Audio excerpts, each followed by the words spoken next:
How to remove green screen on a video first. Open CapCut and select the video with the green screen.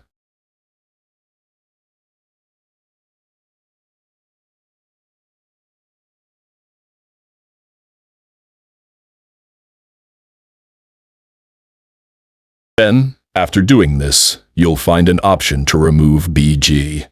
Simply go to that option and tap on Chroma key. A circle will appear. Fit this circle over the green screen area. Now, you should see the background is removed from the green screen. For a perfect fix, go to Adjust. Then select Color, choose Green, and reduce the saturation. Your work is now complete. If you're new, make sure to like and subscribe.